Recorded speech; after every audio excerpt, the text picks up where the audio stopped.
بسم الله والحمد لله والصلاة والسلام على رسول الله وعلى آله وصحبه وسلم. اللهم علمنا ما ينفعنا وانفعنا بما علمتنا وزدنا علما رب العالمين. اللهم أعنا على ذكرك وشكرك وحسن عبادتك. أما بعد, first of all, an announcement, inshallah. We'll pause the halaqah for 2 weeks, inshallah, after this one, because I know that some or a lot of people will be out of town, inshallah, so I don't want you to miss out on the benefits of the book, inshallah, Rabbil Alameen. So December 27th, January 3rd, when we'll not be here, we'll come back, inshallah, January 10th, inshallah, Rabbil Alameen. So by that time, everybody should be back, inshallah, if you will be out for the break. So we've learned from ibnalqayyim last time when he's talking about thoughts, that thoughts, beneficial thoughts, are ones that bring the benefit of the hereafter or in the dunya, or repel and protect from the harms of the hereafter and the dunya. These are the beneficial thoughts. Anything else beside that it has no basis and no benefit in it. So you should try to restrict what you think about to these things. Remember that? So something that will benefit you or will protect you from harm. Anything other than that is harmful or wasteful. And he says the best of thoughts are the ones that concentrate on Allah subhanahu wa ta'ala, and he gave us examples. He says when you think about Allah's revelation, meaning the revealed book of Allah Azza wa Jal, the Sharia, and when you think about Allah's creation, and when you think about Allah's bounties, then also when you think about your own deficiencies and diseases and problems of the self, which will enlighten you as to how to solve your own deficiencies, how you tackle your own problems, but also it humbles you. And he also, the fifth one, he says, to concentrate and think about your immediate responsibilities and duties. What is your obligation at this moment? Not to be distracted about thoughts of a future that may not happen or a past that is gone, far gone. So not be trapped by the past or paralyzed by the future, but rather focus on your benefit at the moment, right? So that's kind of a summary of what we talked about last time. And I bring this because he connects it now and he says, وَمَا عَدَى هَذِهِ الْأَقْسَامِ. Anything else other than what we've talked about so far, which is the highest level or top thoughts about Allah subhanahu wa ta'ala, the 5 ones that I just mentioned, or something that will bring you benefit in the dunya, or repel a harm from the dunya, that's also beneficial. It says anything other than this, فَإِمَّا وَسَاوِسُ شَيْطَانِيَّةً, this is just, it will be whispers of the shaitan, أو أماني باطلة وخدع كاذبة, or false wishes and false promises, بمنزلة خواطر المصابين في عقولهم, just like someone who has an issue with his thought or issue with his brain, insane. So he has what? False ideas, false whispers, false assessment of reality. An insane person or a mental person, according to his expression. So someone who is afflicted mentally, or someone who is drunk, or someone who is high on drugs, or al-muwaswasin, someone who has what you could call a religious OCD. So he says all of these people have ideas that do not pertain to reality, have ideas that are false, and so they should fight them. They should repel these thoughts.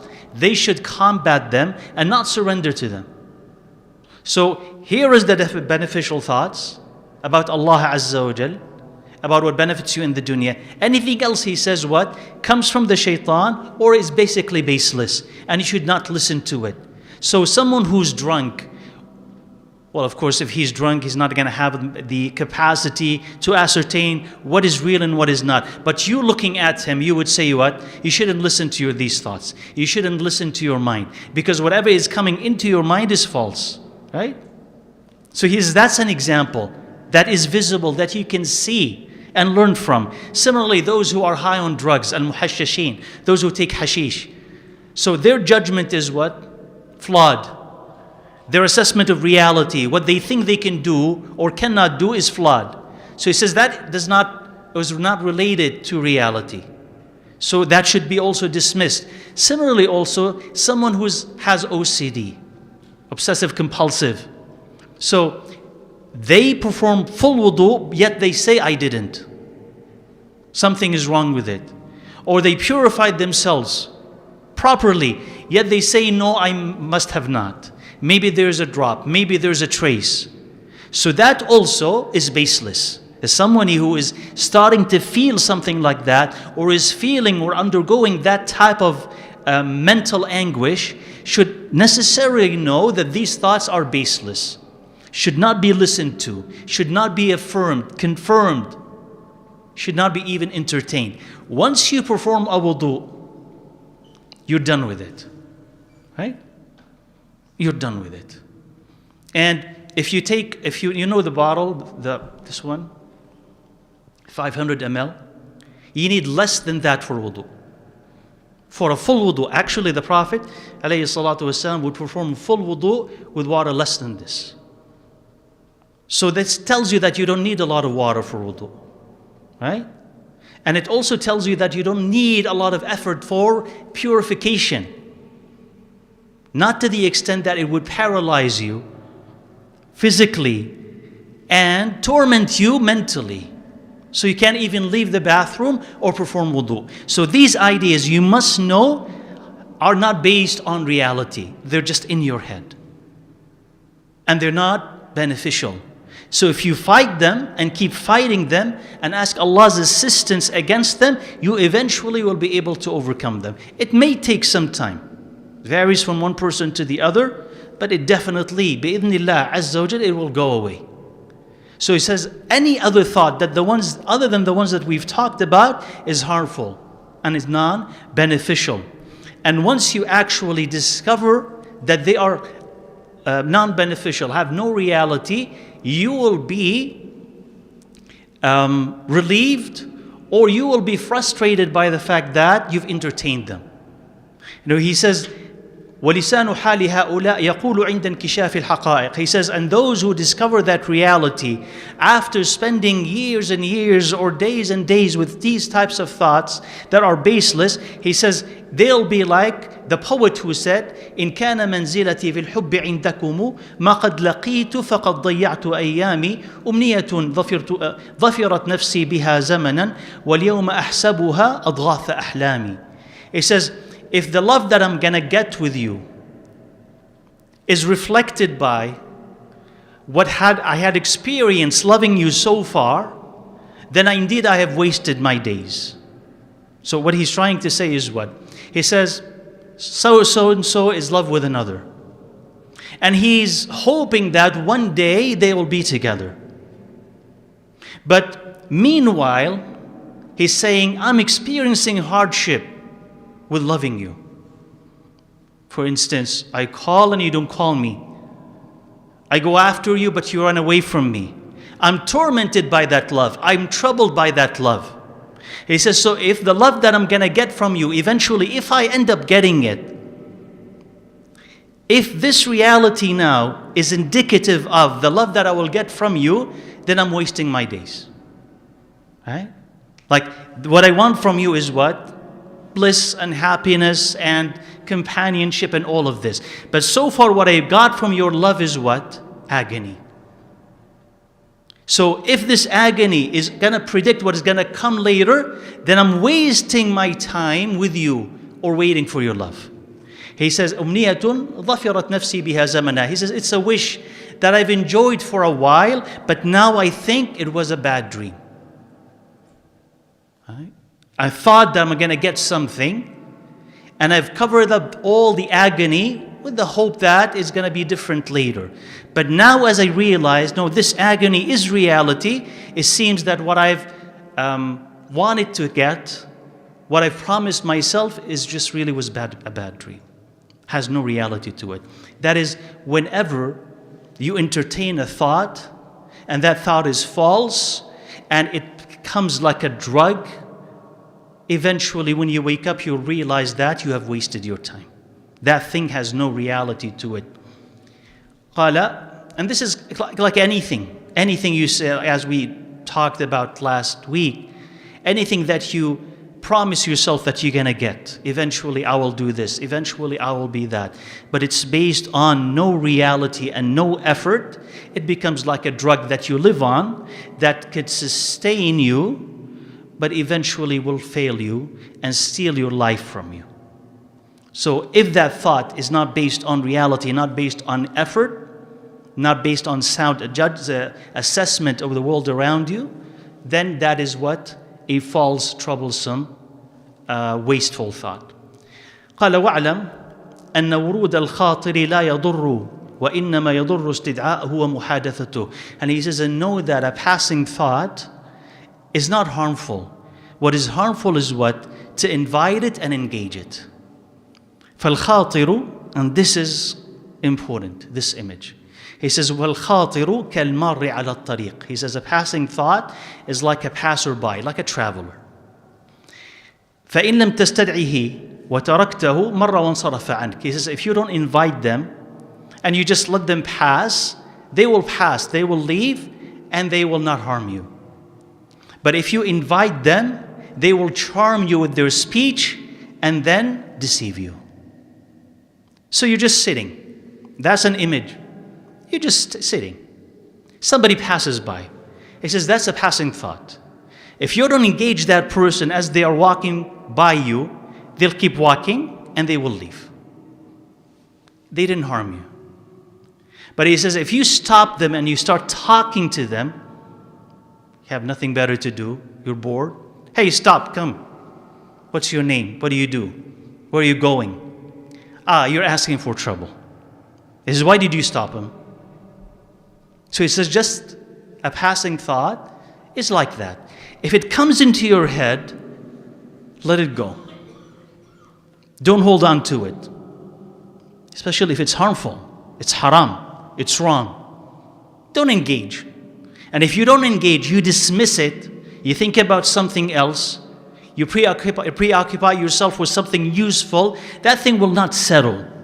It's not designed to settle. It will come in and it will go. And if it goes, it doesn't harm you. You don't need to analyze it. Why did it come? Where is it going? Why do I have these thoughts? Let it come and let it go. Haram, just let it go. Harmful, let it go. Disturbing, let it go. Just dismiss it. Don't hold on to it. He says what? But he says our problem is that these thoughts, because we are not aware or untrained or simply bored, we stop it and we talk to it and it talks to us and it turns from a passing thought into a settled thought, and from a settled thought into something we're interested in, then into a will, into a desire, and then into an act. It's because we've stopped it. Right? And think of a better or a different example.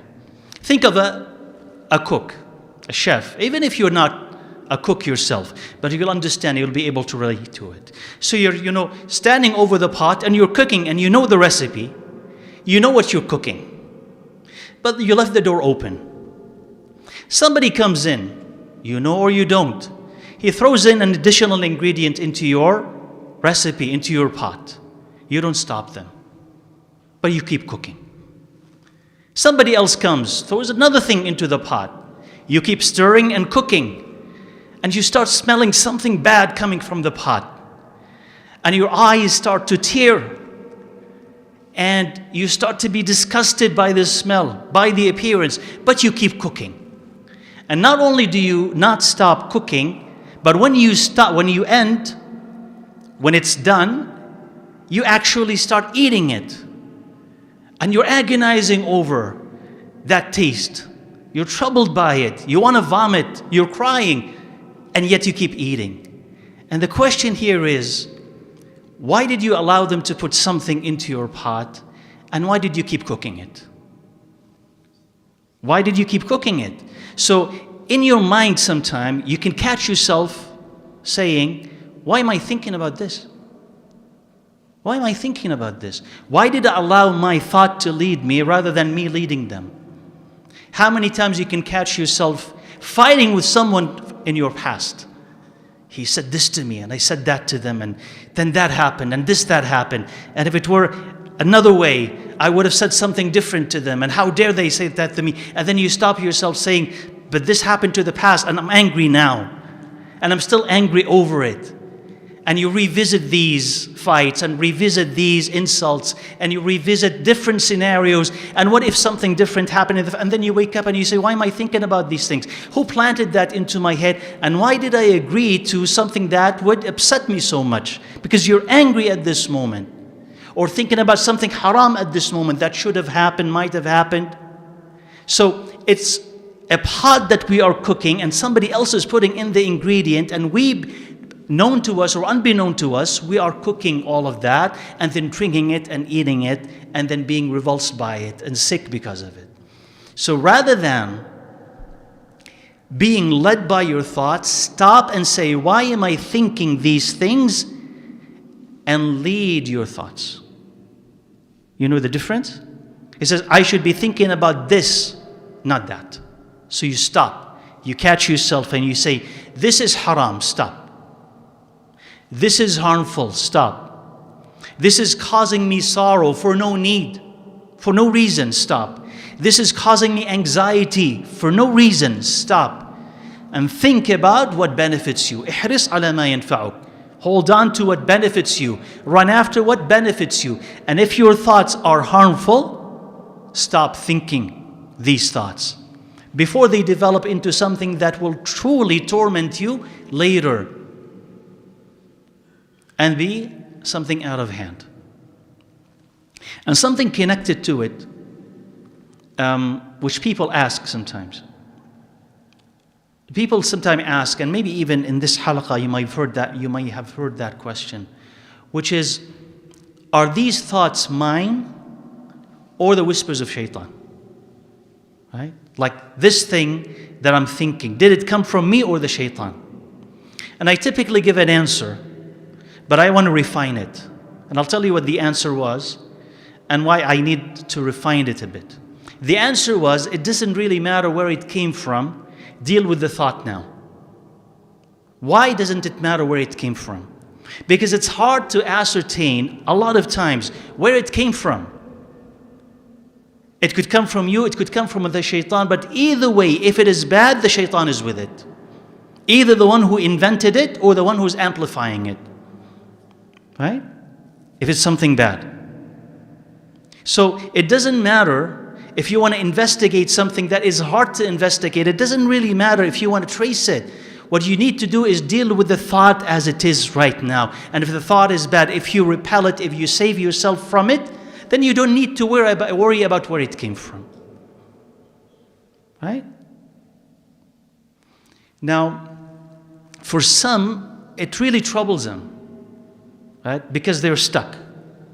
Like, if this bad thought had come from me, then it means that I am bad. Versus if it came from the shaitan. So, the way that I want to refine it is to say, there are thoughts that we know are from us. It's easy. And thoughts we know are from the shaitan, it's easy. And thoughts that are ambiguous, you don't really know where it came from. Thoughts that you know that they are from you are thoughts that agree with your nature, with your fitrah. So you're attracted to something and you see it and you feel that you want to be close to it. You want to eat this thing, drink that thing. You pass by a bakery and the smell invites images of cake and bread and you feel, I want to eat this. Is this from shaitan? No, it's nature. You see someone beautiful and you're attracted, just immediately attracted to them. Is that from shaitan? That's human attraction. Now shaitan can take this and play with it and amplify it until it becomes something haram. But the initial attraction is human. Now the shaitan can take your attraction to food and manipulate that into an obsession with the dunya. So they can amplify it, so it becomes something bad. But the essence of it is what? Human. So that's not from shaitan. There are thoughts that are from shaitan, and you can tell they are from shaitan because they go against your nature. They repel you, they repulse you. Thoughts of, I want to do this something that is bad, so horrible, so unimaginable. When it comes into your head, you're disgusted by it. Is that you? It's not you. Why isn't it you? Because your nature rejects it. It's not from you. Because you are upset and disgusted by it. This is just an invasion from shaitan. And the shaitan usually would want to invite these types of thoughts to distress you, to alarm you, to sadden you.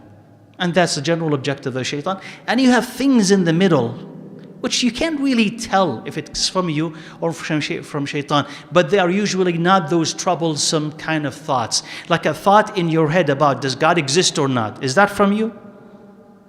No, that's from shaitan.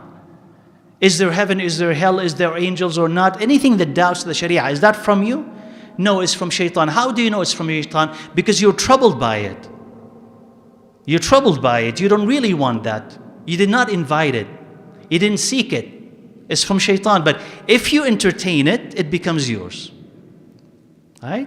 Because you've accepted it. But otherwise, if you reject it and you seek Allah's assistance, Allah saves you from it. So going back to what he says, any passing thought, you have power over it. It doesn't have power over you. Especially if you say, that's from shaitan. Either as an originator of the thought or as an amplifier of the thought. That's from shaitan, you dismiss it. Right? So he says, these types of thoughts, especially empty, false thoughts. قال وهو أخف شيء على النفس الفارغة الباطلة. He says, this is the easiest, lightest thing, most appealing thing to a soul that is idle and false-loving. Like a type of soul that enjoys falsehood, enjoy trivial things. If you talk to it about trivial things, it's the best thing for it. It'll be enlivened by it. It'll be attracted to it. Talk to them about fashion. Talk to them about sports. Talk to them about anything that is trivial. Hey, say, give me more. I want more of this. It's easy. They want more of it because what corresponds to their nature. وَأَثْقَلُ شَيْءٍ عَلَى الْقَلْبِ وَالنَّفْسِ الشَّرِيفَةِ السَّمَوِيَّةِ الْمُطْمَئِنَّةِ. But it is heavy and distasteful to a soul and to a heart that is noble and heavenly, and mutma'inna, that is contented with Allah's love and worship. So take a soul that is like that and start talking to them about sports, it's agonizing. Start talking to them about movies, entertainment, it's poisonous. This is where you're taking me. Not only that it is very foreign, but it's actually very heavy. Because that soul is so connected to Allah Azza wa Jal, it lives by it and through it. So when you introducing these black dots of ink into its water, it becomes bitter. It can't taste it. It suffers because of it. And it cannot be around people who are talking about these things. So if they're in a social mix around people who are just talking about the dunya and only that, and it's excessively so, it shrinks. It says, that's not my environment. I need something else. So it withdraws to the masjid, withdraws to solitude when reading the Quran. He says, I find my life there. Or in salah. That's what satisfies me. But the dunya becomes like a poison to it. قال وقد ركب الله سبحانه في الإنسان نفسين. He says Allah Azza wa Jal had installed in humanity, in each human, two types of selves. The one that commands evil and the one that is contented and assured. Al-mutma'inna. وَهُمَا مُتَعَادِيَتَانِ, and they are enemies of each other. So what is appealing to this is very unappealing to that. What is heavy to this is very light to that. They are opposites. So here ibnalqayyim rahimahullah is talking about these selves as if they exist at the same time in the same person. Like two components of the same person, not as levels. So al-mutma'inna and al-lawama, the one that commands evil and the one that is contented, you can think about them as levels. You exist at this level and then you graduate to the other. But here Ibn al-Qayyim is using them as what? Two opposite forces that each human has. You have this that commands you to do good and this that commands you to do evil. So the one that commands you to do good, anything that is beloved to Allah Azza wa Jal is easy for it. It wants it if it is strong. Anything that takes it away from Allah is very heavy for it. It doesn't like it. because it goes against it, against what gives it life. And the one that is awful, the one that is sinful, loves every other sin. So if you feed it sin, it's happy. As do you want to go to the movies? Yes, wonderful. You want to go out, and do this haram and that haram? Wonderful. You want to go to the masjid? Very heavy. And you start finding excuses why not to do this.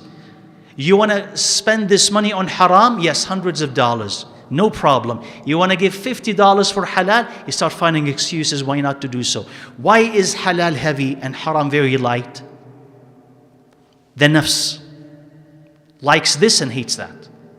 Is used to this but not used to that. Al-mutma'inna is the flip of it.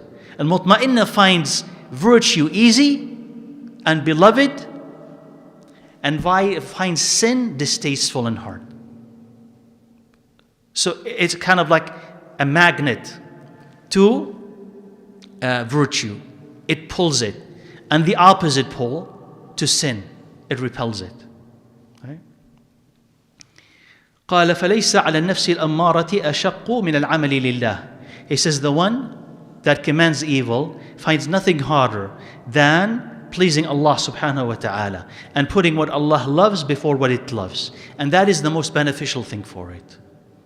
And النفس المطمئنة finds nothing harder than working for other than Allah Azza wa Jal and answering its own desire. And it's the most harmful thing for it. And he says the angel is with this good self on the right of the heart, and that's just simply an image. He doesn't actually mean the right of the heart and the left of the heart. It's just simply an image. That the angel is with the contented self on the right of the heart, and the shaitan is with the other bad self on the left of the heart. And there's a war between them that will never end until a person is dead. And all of falsehood will be on the side of shaitan, and all of truth will be on the side of angel, on the side of the angel. وَالْحَرْبُ دُوَلٌ وَالْسِجَالٌ. And the harb and this type of battle will be a win or a lose. Sometimes a win and sometimes a lose. And it will be rotating like this. وَالنَّصْرُ مَعَ الصَّبْرِ. And victory will come with patience. وَمَنْ صَبَرَ وَرَابَطَ وَاتَّقَى اللَّهَ فَلَهُ الْعَاقِبَةِ. And he says if you are patient and you have taqwa of Allah Azza wa Jal, Allah will give you victory. And Allah Azza wa Jal had made this a judgment of His, that al-aqiba lit-taqwa, that the conclusion belongs to the people of taqwa, wal-aqibatu lil-muttaqeen. Allah will give them success. So he's saying that in you rages a battle between the shaitan and the angel, between the good self and the bad self, between the good thoughts and the bad thoughts, between the good path and the bad path. And it will continue to rage on until you die. It will never end. So you should never lose hope. Allah Azza wa Jalla is with you. It doesn't mean that the path is so difficult that you should give up. He's saying that Allah Azza wa Jalla is always with you. But yeah, at times you're going to lose. But if you stand up again and keep fighting, Allah had promised that He will give you victory if you are a person of taqwa and if you are patient. So you cannot let the shaitan have greater patience than you. Because you are dealing with your own salvation here. That's what you win and that's what you lose. So you cannot afford to be complacent and weak and say, let the shaitan win this battle. Because if he wins it, he destroys you. What did he lose? He's already lost. But if you lost everything. So he's saying this battle, pay attention to it. And that it never ends. And as there is a battle inside of you, this battle is also on the outside. Exactly as it is inside of you, it's on the outside. Because on the outside, there will be people who listen to Allah and people who will listen to who? Shaitan. And the battle between them rages on and will never end till the day of judgment or close to it. But if you give up, they win. And you cannot let that happen. But in order to win against them, you have to win on the inside. Because if you're defeated on the inside, you're definitely defeated on the outside. You cannot defeat an external enemy if the internal enemy is stronger than you. Right? You cannot. Because when trying to fight an external enemy, how many people or how many things or entities are you fighting? You're fighting your own shaitan and them and their shaitan. And everybody else who wants to join them as well, right? So the counter battle or the counter effort is going to be great. He continues, قال فالقلب لوح فارغ والخواطر نقوش تنقش فيه. He says your heart is an empty plain tablet. That's an example, and it's a good example. He doesn't mean by it that there's no fitrah. He doesn't mean that. But he means what? It is open for what you're going to write on the heart. The heart is a tablet, and he says your thoughts are going to be what you carve on that tablet. What you write on that piece of paper, that is your heart. He says, then how could you be content or happy with the fact, if you are wise, that what is written on your heart are lies and deceptions and lies? Something like wishful thinking, false imaginations that have no reality. He says, what type of wisdom, what type of knowledge could be written or carved if this is what is already on your heart? وإذا أراد أن ينقش ذلك في لوح قلبه كان بمنزلة كتابة العلم النافع في محل مشغول بالكتابة. He says, even if you want to write something useful on your heart, it is already occupied. You know, if you have just a blank piece of paper, that's your heart, and you start writing nonsense on it, any nonsense that comes to your head, try it if you want. Then the paper is full. Then you want to listen to a lecture, you want to write notes, take notes from that lecture, but there's no space on the paper. What are you going to write? It's already full. It says what already you've written on your heart has to be extracted, or that paper has to be cleaned, erased, before you can write something useful. So if your heart is occupied with useless ideas, useless intentions, useless aspirations, useless goals, low type of goals, how could you write any wisdom in it? There's no space. You would not even want it. You would not even want it because you're not used to it. It would be bitter. It will taste bitter in the beginning. Right? Like take anyone who's just used to social media, right? Just so scrolling. Ask him to sit for 5-10 minutes listening to something useful. It's very hard. You're not being trained. Like even physically, you can't sit still. Mentally, right? Your mind is racing. Can't listen. This seems too slow, too heavy. But not until you retrain yourself, then you'll be able to. So you need to erase what had been written on that paper to have a space to write something new on it. That's what he's saying. إذا أراد أن ينقش ذلك في لوح قلبه قال إذا لم يفرغ القلب من الخواطر لم تستقر الخواطر النافعة فيها. He says if you do not empty the heart of bad thoughts, then good thoughts will have no space there because they need an empty space. كما قيل, as it was said, أتاني هواها قبل أن أعرف الهوى فصادف قلبا فارغا فتمكن. He says her love came to me before I knew what love was, and it found the space empty, so it took hold. Right? That's your first love. Why is your first love always the strongest love? By the way, anything, your first home is the best home. The first love is the best love. The first thing that you experience is the best of it and the strongest love. Why? Because you did not love anything before it. You were innocent. So after that, any other love has to build upon that other love. Any other home has always to be compared to that previous home. It will never be as good as the first home. So he's saying that love of her that I knew came before what? Any other love.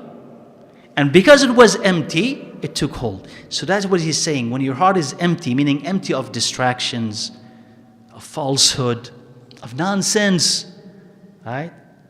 Of just empty thoughts, empty ideas, empty goals, empty chatter. If it's just empty, if it's clean, and then receives knowledge from Allah, receives the love of Allah, it will take hold.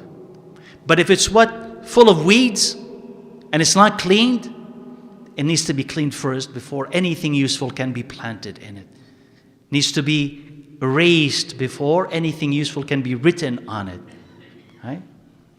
قال وكذا كثير من أرباب السلوك بنوا سلوكهم على حفظ الخواطر ولا يمكروا خاطرا يدخل قلوبهم حتى تصير القلوب فارغة قابلة للكشف وظهور حقائق العلويات فيها. And this is interesting. It says, and similarly, a lot of people of discipline, meaning who want to discipline the soul. He says they built the discipline or their spirituality on safeguarding their thoughts, wanting to make sure that no thought will enter their hearts until the hearts are empty enough for illumination to enter, and they will discover upper or heavenly realities. What is he talking about and how this can relate to meditation? He says there are some people who did that. They wanted to empty their hearts of thought, any thought, by sitting, concentrating, and dismissing any type of thought in solitude, in darkness even. He says, what did they want from that practice? And these are Muslims and non-Muslims. What did they want with that practice? He said, when they purify their thoughts of anything external, anything worldly, their hope was they will reach a level where they will receive illumination. That illumination is heavenly illumination, where I'll begin to know simply by Allah depositing that knowledge into my mind and heart. I do not acquire it. But just like if you are a mirror, right? If that mirror is dirty, it reflects nothing. If you clean it, it starts reflecting light. That's the idea. That if they become really clean, they start reflecting divine illumination, they start knowing things. I know this, I know his name, what he does, I know what's going to happen tomorrow, I know this, I know this, I know that. That. Of course, that is not a legitimate goal. You do not safeguard your heart, you don't clean it to receive that type of knowledge, right? But how is this related to meditation? Especially when he is going to say later, shortly, that if the heart is simply and only empty without nothing in it, the shaitan enters. So what do people do when they meditate today? When they sit for meditation? They try to do that. Simply sit still and then pause your thoughts, control your thoughts, try to empty your head of anything, dismiss all thought. Or others would say, because there are different schools, others would say, you allow the thought to come in and go. Don't judge it, don't stop it. Or others even would say, just feel everything more immensely. Okay? Be very mindful, that's mindfulness. Be very mindful of every small thing that you feel, without judgment. He says, when you empty the mind and empty the heart of everything, of every thought, shaitan comes and finds it empty. And then he deposits something in it. He says, this is their problem. Because he's going to describe what the problem with what they were doing. He says, the mind can never be empty, can it? The heart can never be empty. Think of your stomach. Can it always be empty? You have to eat something, and there has to be something in it. He says the mind can never be empty. So if you just try to clean it, empty of all thought, shaitan comes in and deposits whatever he wants in it. And you are defenseless because you did not protect yourself. Islam does not ask you to simply empty your mind, but empty and fill it with.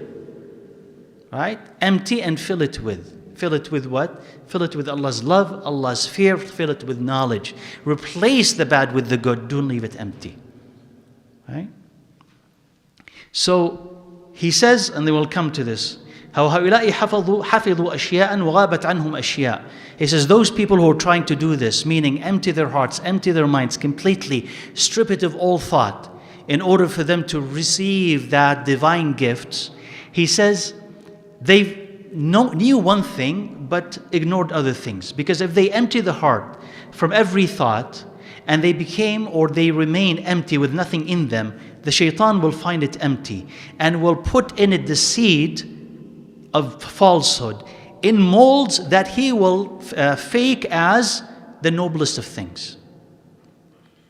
So he will put in them what? You are special. You are a wali of Allah Azza wa Jal, because the mind is empty and the heart is empty. You are a wali of Allah. You are special. You are incredible. You know things. You could see the future. You could do this. You could do this. Why would he do this? He says because he could play. And he could try to plant any sort of thought. And he'll understand you and understand what attracts you. فبذر فيها الباطل في قلوب أوهمهم أنها أعلى الأشياء وأشرفها وعوضهم, and he had replaced the thoughts that are wisdom and guidance with that type of falsehood. And he says, and if the heart is empty of thought, the shaitan comes and he finds it empty and will occupy it with what agrees with the person.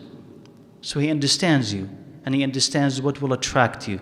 So he will put the bait and you'll swallow the bait. حيث لم يستطع أن يشغله بالخواطر السفلية فشغله بإرادة التجريد والفراغ من الإرادة التي لا صلاح للعبد ولا فلاح إلا أن تكون هي المستولية على قلبه. He says because he could not destroy him, preoccupy him with bad thoughts. So I can't make him think about women and drugs and alcohol and money and things. Because this man is spiritual. He wants something higher. Here's a path that I will give him. Try to follow this path. What is the path? Path of meditation. Path of that type of spirituality. Just sit and think and meditate. Think about nothing. And then he'll start to attract him into ideas that will destroy him. And he mentions here a particular one, which is التجريد والفراغ من الإرادة. What is tajreed and what is faragh? What is irada? And how could they be good and how could they be bad? Tajreed is what? Tajreed is basically for you to want Allah and not the dunya. For you to want the pleasure of Allah, not the pleasure of people. When it goes to extreme, it becomes what? I don't want any of the dunya.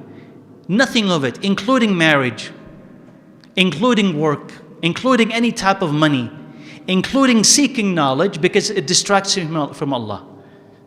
Including seeking knowledge because it takes me away from Allah. I don't want to get my knowledge from the books. I want to get it directly from Allah. That's genuine knowledge, experiential knowledge. You guys who are studying, you're wasting your time. I mind my knowledge to be pure, coming to me directly from Allah Azza wa Jal. Look at the prophets and look at the awliya, how they get it directly from Allah. That is excessive tajreed. Right? What is irada? Irada is having a will.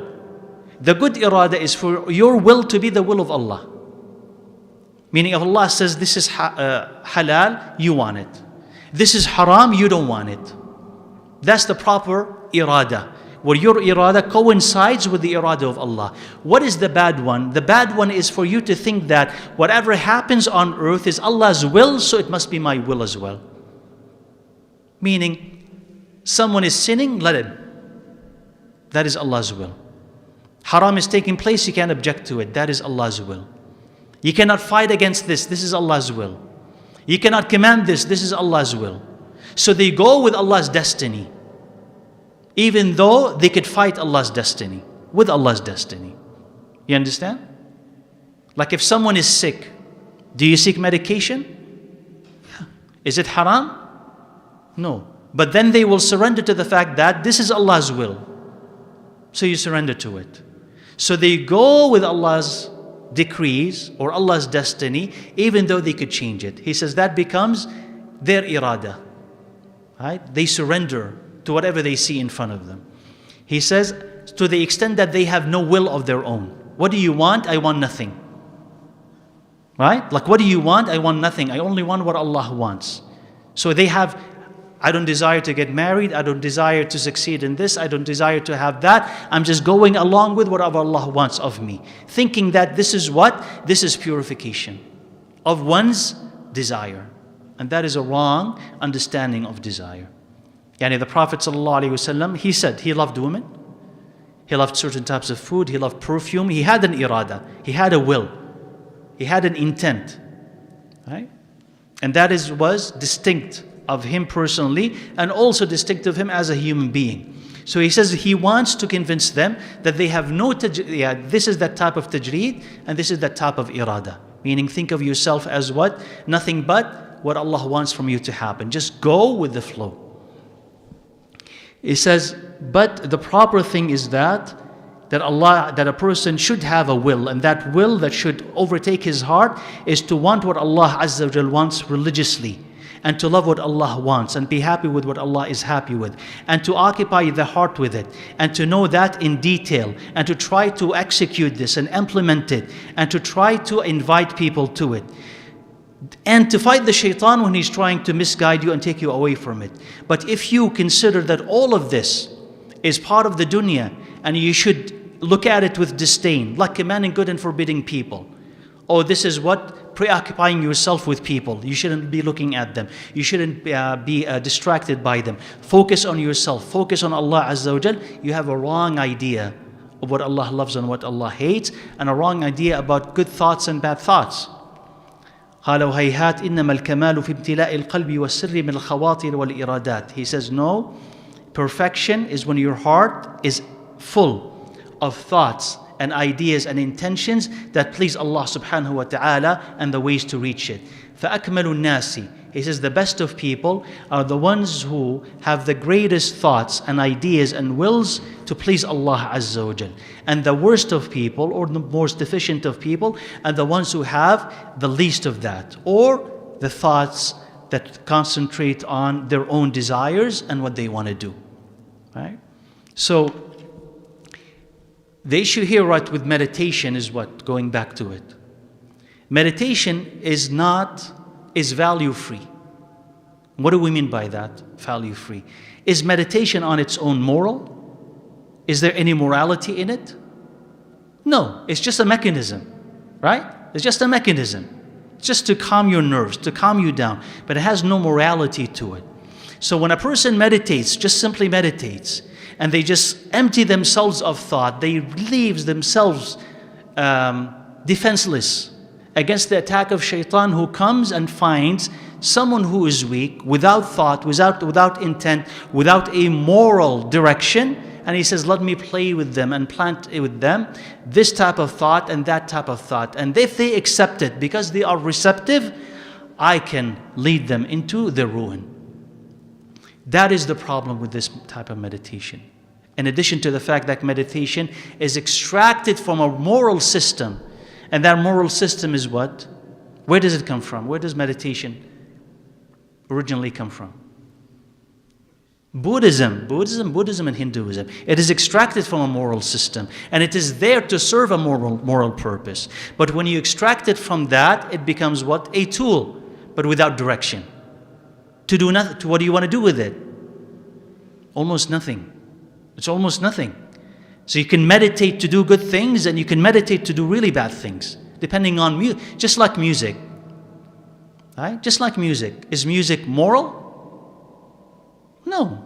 You could listen to music just for fun, kind of to combat stress, or you can listen to music in preparation for killing people.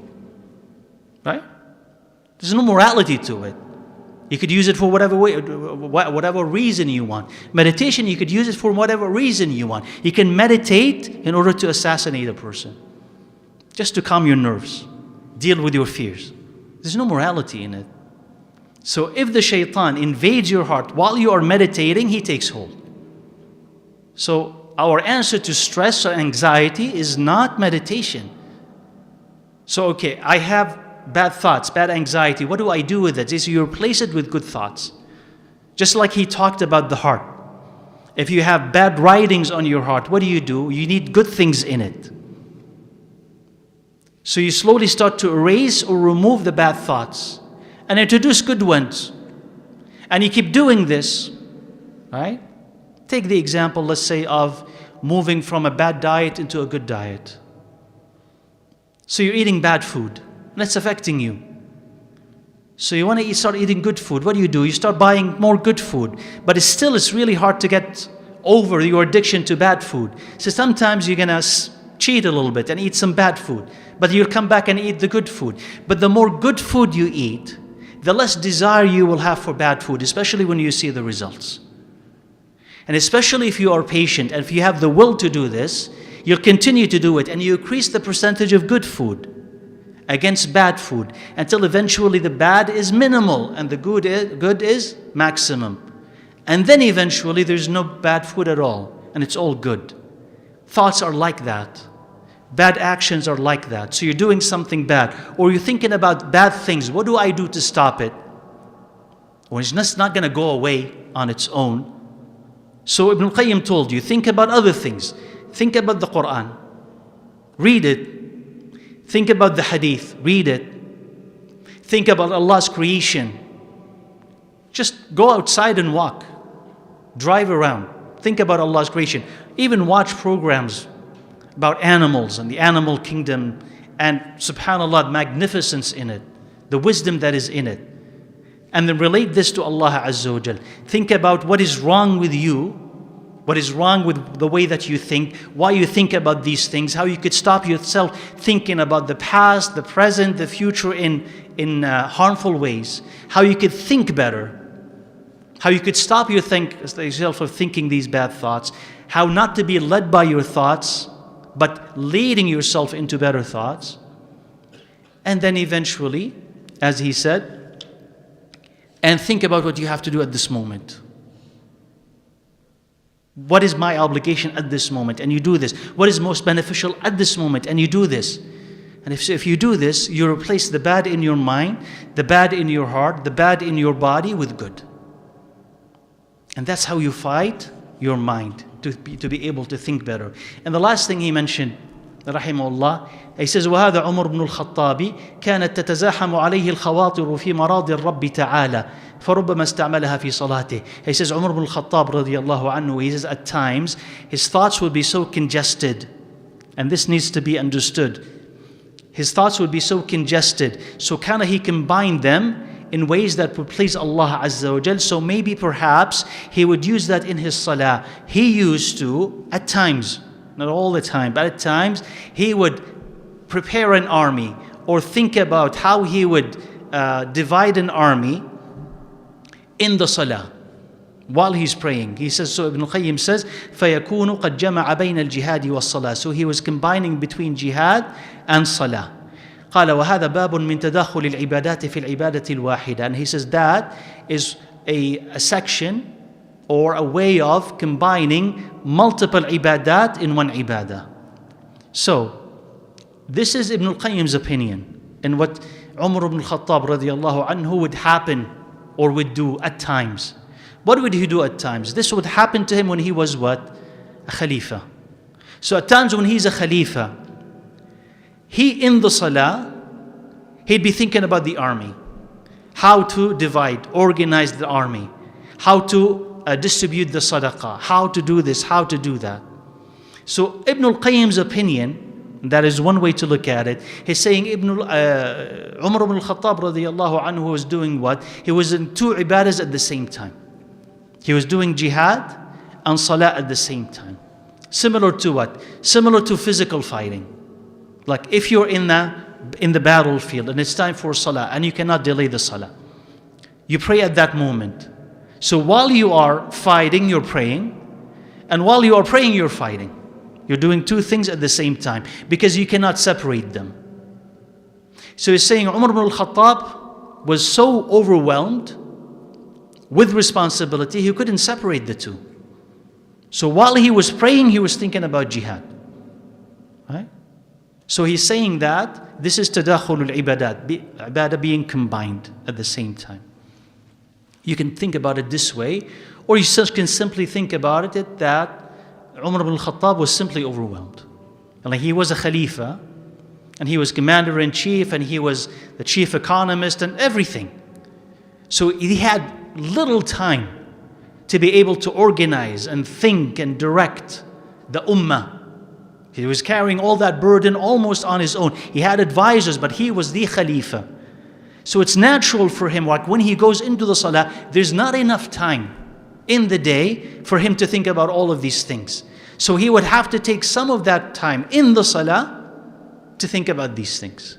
Not that he would do this every salah and every day and every week, but when needed it happens. So Ibn al-Qayyim's opinion is what? This is what? Combining two ibadahs at the same time, or you can think about it in terms of what?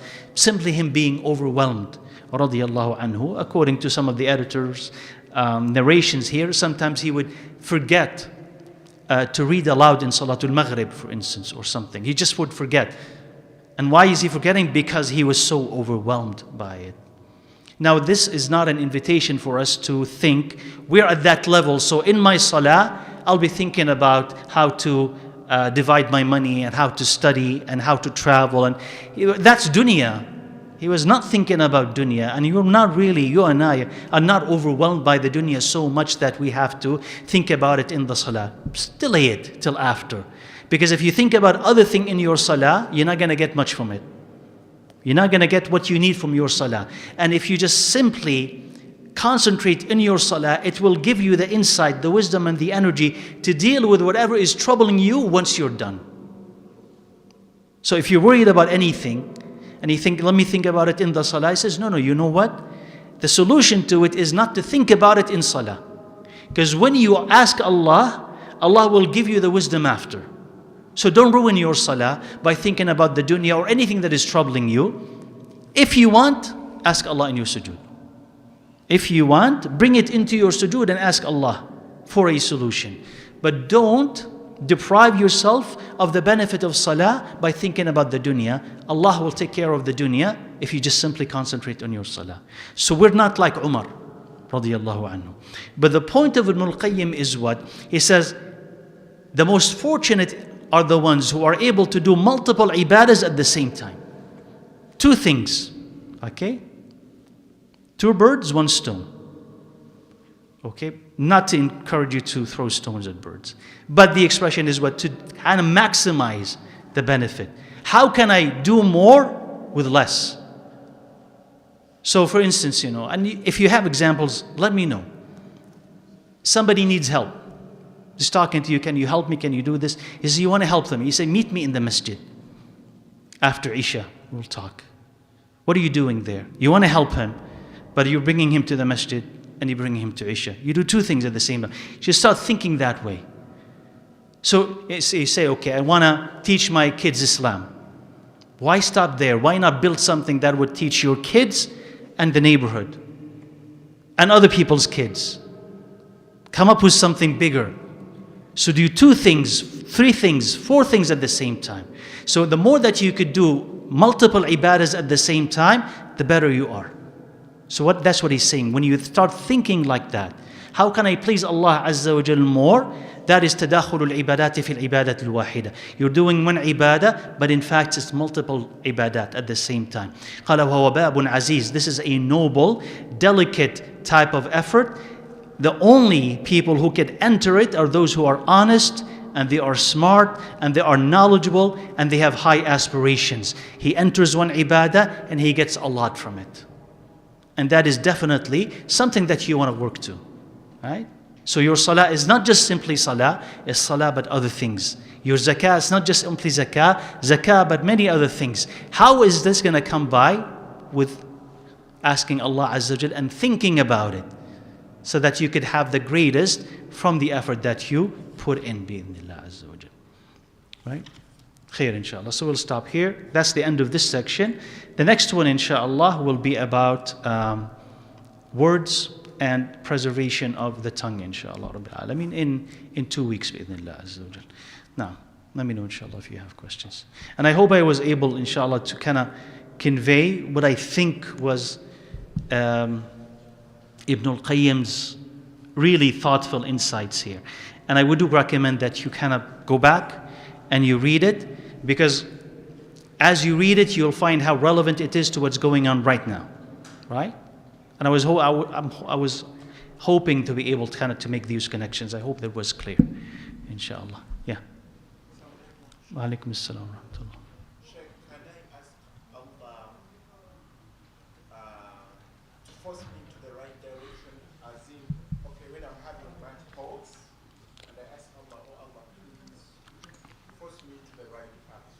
Force me. So can I ask Allah Azza wa Jal to force me to the right path? Yeah, say Allah guide me. Yes, enough, inshallah, right? Because force sometimes indicate unwillingness to go, right? And you may have noticed from yourself stubbornness, right? That you say, I'm a stubborn person. Force me, right? But being forced sometimes is unpleasant. Right? It's not a pleasant experience to be forced. Although ultimately, if that's what a person needs, it's better to happen than not. Right? So the Prophet ﷺ, said in a hadith, I marvel or I wonder at people who are being taken to heaven with chains. Like they are dragged, right? To heaven with chains. They are forced to enter heaven. So people are forcing them to pray, forcing them, but it's beneficial. But that's the lowest type of motivation and the lowest type of effort and the lowest type of station, to be forced to do good things and you don't want to do it, but you have to, though it's eventually beneficial. So ask Allah Azza wa Jal to simply guide you, and Allah Azza wa Jal will do what is best for you. Yeah, inshallah. Back, inshallah. Alaikum assalam wa rahmatullah.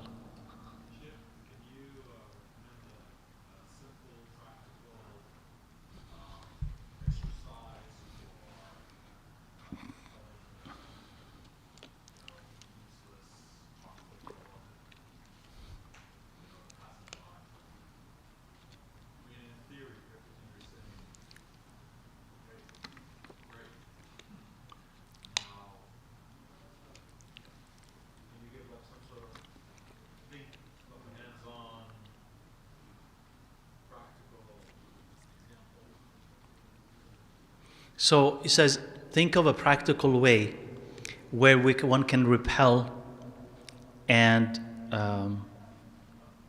avoid those harmful thoughts, right? So, see, the first thing is that it's interesting that you don't have really in the Quran and the Sunnah one model, right?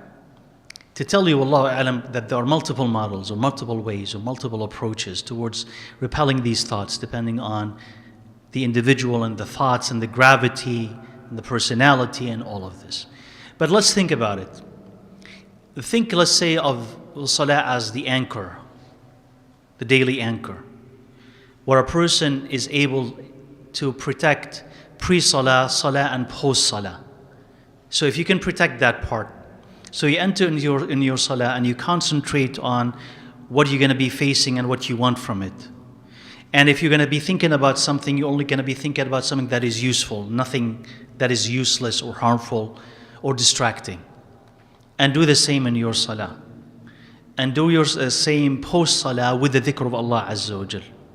So if you consider these as stations and you're able to establish these stations, then you add to them any other station where you remember Allah Azza wa Jal. So between Asr and Maghrib with the adhkar, after Fajr with the adhkar, the time that you spend with the Quran. If you at an initial kind of effort, you're able to establish those stations, then they have a reference, something that you could build on. If that is available, if that is yours, then you'll have a better handle on your thoughts. If you catch yourself thinking about something wrong, or it's causing the type of reaction that you don't want to have, then you say to yourself, I'm going to stop thinking about this thing. We're going to stop thinking about it in that way. And to try to catch yourself every time you're thinking about it. And to retrain yourself not to think about it or not to think about it that way. And to do that again, and to do that again, and to do that again, and to ask Allah again, until you are able to master that thought and to dismiss it. Or subjugate it, modify it. So if you're able to win against that thought, you'll be able to win against other types of thoughts. And it's useful also to trace the instigator of a thought as well. Like if you find yourself, and if you did not do that before, maybe it could be helpful, maybe. If you catch yourself thinking about something negative, ask yourself, why am I thinking about it? What brought it? Trace the thing that brought it before, and then the thing that brought it before, until you reach the point, you say, that's the thing that brought all of this. If you can catch it at the beginning, and then stop the beginning of that thought. You say, I'm not going to think about it this way. So, whenever I see my neighbor, and my neighbor has a beautiful car, better house, better wife, better kids, better everything, I'm always envious, and because of this, I'm always resentful, I'm always angry.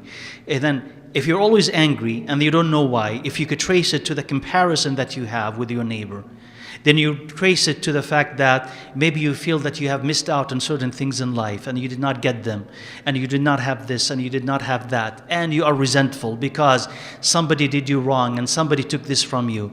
If you could trace it back to this, and you could learn it, or notice it, you can relearn not to think this way, not to be resentful, not to be sorrowful, not to be angry with yourself or angry with Allah Azza wa Jal, or think that you got what you do not deserve, or there are no chances anymore for, etc., etc., etc., etc. If you're able just to detect that, you could correct it. And if you can correct it, you can stop yourself from progression into the type of thought that you hate. So these things, inshallah, with the salah, and then catching that thought, and then trying to redirect it, you could try, right? And there's always, which is, works better than what we think dua. Ya Allah, I'm thinking this way, help me not to. And I'm thinking bad thoughts, help me kind of triumph against them, or understand them, or understand why I'm thinking this way, and kind of to trace it to its inception, and to treat it from its roots.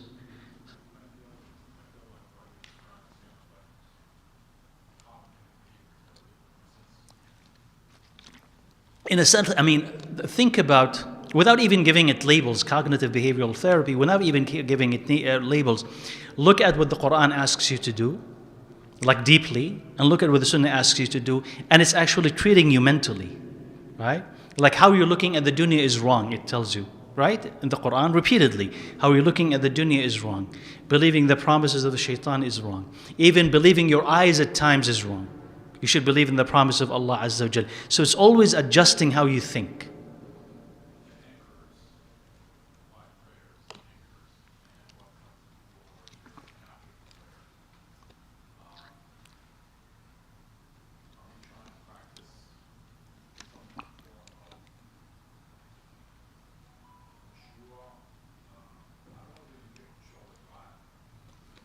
Yeah.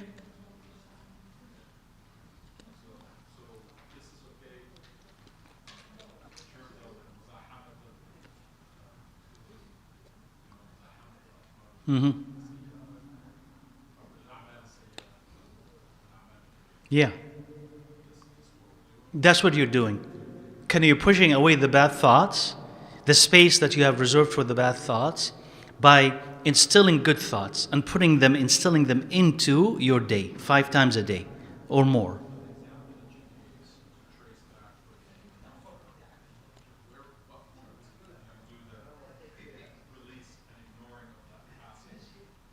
Now, so the difference is, it says, when do we go back tracing the thoughts versus the passing thought?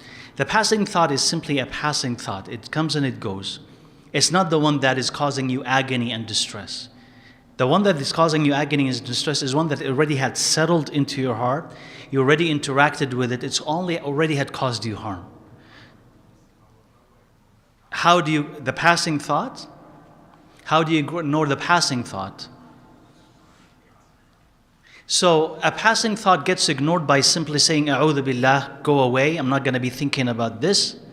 And to think about something else, to concentrate on something else, to move from your spot, from your space, from whatever you're thinking about, from your context, from simply just a shift. You need a shift to snap out of it. So when you do this, and do whatever it takes, sometimes it's just to leave your space. Just leave your context, leave the people that you're around. Go and do something else. But it's simply a transition. And if you can transition out of it, then you'll be able to overcome it, bi'idhnillah. As long as it's just simply passing. If it's not a simple passing thought, not khatira, but something that keeps coming and coming and coming, that's not a passing thought. This is something that already had settled. And if it already had settled because it already had spent time with you, it needs more effort. And the effort that it needs is that salah. Right? So the more Quran that you have, the less time that you have to think about opposite of the Quran. Because it's just going to consume you. And it will find anything opposite to the Quran to be distasteful. So fill it with good, and the good will crowd out, inshallah, the bad. You had a question? Yeah. Alaikum assalam. Someone says he goes to the washroom and he does number 2. He yourself shower, comes out, takes a food, he goes to the salah. Where's the salah? After a while, he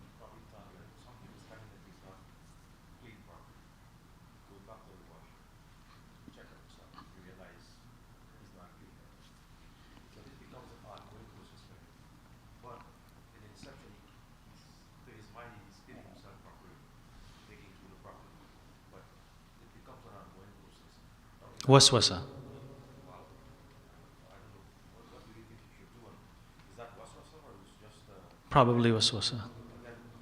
Probably waswasa. So the fact that a person once found out that he did not clean himself properly, once, definitely does not turn into a habit where he always fails to clean himself properly after going to the bathroom. So that is slipping from one incident into waswasa, that this incident is the common, right? Is the default. And that is a mistake, because we always assume that if a person does a job, they do it well, at least at a minimal, efficiency, that it is sufficient for the salah. So anything more than that is the shaitan putting extra demands on tahara that he knows eventually will lead a person to give up on salah. So he makes the tahara so difficult. Like, what is the problem with OCD or with this waswasa? Waswasa, by the way, it doesn't need necessarily to come from the shaitan, because the person can initially have an inclination. They're just extra clean, a perfectionist, or it could be because of stress. So it kind of devolves into like this focus on these minute things that always have to be perfect. So I have to be completely in control of this because everything else is out of control. Shaitan sees that he's very vulnerable, so he pushes. He knows how to push and where to push, so he pushes. So he makes tahara so difficult and salah so difficult that the person spends hours in the washroom, right? Literally, and hours in salah. Eventually they can't pray anymore. It's just easier to stop praying. So we have to kind of introduce ease into their life and say, that's not how the Prophet ﷺ purified himself, and that's not how the Sahaba did it, and that's not how they performed wudu. Why are you putting such a burden on yourself? So no, introduce ease, right? So we tell them, like as I said, this something less than 500 ml is enough for wudu. Why are you spending so much water just to make wudu? And the Sahaba radiallahu anhum, could you imagine that when they were traveling they had water with them for purification? And after they defecate? Obviously not. It's just stones, right? That's what you have. So if you clean yourself with a stone, and the minimum is what? The requirement is what? 3 wipes. That's it. So do you imagine that you have cleaned everything? You can't, right? With 3 wipes? There will always be something, traces, right? But still, that is what's permissible. You've cleaned yourself. This is tahir. So we shouldn't put extra burden on ourselves, especially when you're experiencing that type of waswasa. So we don't assume that that person's default or common practice is that he fails every time at purifying himself. Oh, yeah, come on. Okay, let me just answer what we have online. How does one remove the corrupted writings that the person already had written to self and to make it clean? Is it difficult as we are used to it? We've explained how to do so. And yes, there is some degree of difficulty because you're going against habit, going against custom, what you are used to, going against society. But you slowly replace the bad with the good. You add more good and you continue to do this, inshallah, more good writings until the bad writings disappear. What is the simplest way to fill our heart with Allah when the dunya attracts us more? The simplest way is just to focus on the obligations, okay, with an intent. So pray with intent, pray with khushu', pray with concentration. If that's difficult, ask Allah for it. Just that. Just ask Allah for it. Read the Quran. If that's difficult, ask Allah for it. And read the Quran with intention and with understanding. Difficult, ask Allah for it. Like eventually, just keep asking Allah for whatever you think is hard or what is missing. Ya Allah, let me read the Quran. And maybe you would need to ask Allah Azza wa Jal for a month or 2 or 6 months until He gives you that. But keep asking Allah for it. Eventually He gives you the Quran. When you get the Quran, you find out that I'm not feeling it. So you say, Ya Allah, let me feel the Quran. And keep asking Allah for it. You say, Ya Allah, I'm being tempted by the dunya. It is just too overwhelming, too big for me to fight. Ask Allah for power against it, and keep asking Allah for it. Ya Allah, don't let me love the dunya more than the akhirah. Keep asking Allah for it. Don't let that tempt me for the dunya. Keep asking Allah for it. The simplest way is to push yourself, and when you can't, or even when you can, ask Allah for assistance. And that's the simplest way. That's the simplest way, inshallah. And knowledge, and keep learning, right? Keep learning, inshallah, because that's the thing that's going to keep motivating you and giving you directions and spelling out the way of how to do what you need to do. And for meditation, if you modify it to going to the park and listening to nature, for example, the roots of it are not present, so that would be acceptable, right? That wouldn't be meditation. Whatever you want to call it then. If you're simply going to the park and observing Allah's creation, I wouldn't call that meditation. That's what ibnalqayyim is talking about in terms of tafakkur, contemplation, pondering Allah's creation. So we wouldn't call that meditation, and there would be nothing wrong with it, inshallah. Do you suggest a middle ground for people when it comes to some only being interested in dunya affairs and other people only being interested in the hereafter? Are both of those sides too extreme? It depends on what we mean by it, right? So if a person is only interested in the akhirah, in the next life, and neglects this dunya, then that's an extreme. And we have examples of those extremes, right? Past, present. And if a person is only interested in the dunya and nothing in the akhirah, that's an extreme. Now, where is the middle? The middle varies. The middle is wide. But the middle varies. And Allah Azza wa Jal has reserved a space for you to occupy in that middle based on your personality. Some people's middle is closer to this side, and some people's middle are closer to that side, as long as what you're preserving both. So a middle that is closer to the dunya, a person who tells you, I'll fast and I'll pray and I'll give zakah and I'll go to hajj, I'll do the obligations and I'll avoid all the haram, nothing else. Is that now middle? That's middle. Right? That's middle. Is it acceptable? Acceptable. But it's closer to that side. But it's sufficient. Another person who does what? He says, I'll work for the dunya, but only what is sufficient. Kafaf, as the Prophet ﷺ had asked for, kafaf, only the sufficient. I would not even keep anything for tomorrow. I'm fine with this. My wife is fine with that. My kids are fine with that. We're fine. We're patient with this. And I'll spend the rest of time in da'wah, the rest of time in the masjid, the rest of time of this doing what pleases Allah Azza wa Jal. I'm not going to neglect anything in terms of the dunya and the necessities, but whatever extra I have is for Allah Azza wa Jal. That's middle or not? That's middle. That's closer to the akhirah. So this is your middle and that is their middle, and as long as you're within the boundaries of what pleases Allah Azza wa Jal, you're fine. So that middle, alhamdulillah, is wide and it fits various personalities. You had the Sahaba, those who hated money, didn't want money, right? Abu Dharr, radiyallahu anhu. And you had among the Sahaba, those who traded and were wealthy, Uthman and Abdul Rahman ibn Auf. And both of them were among the Sahaba. And they didn't criticize each other. But this person had that personality and that person had that personality.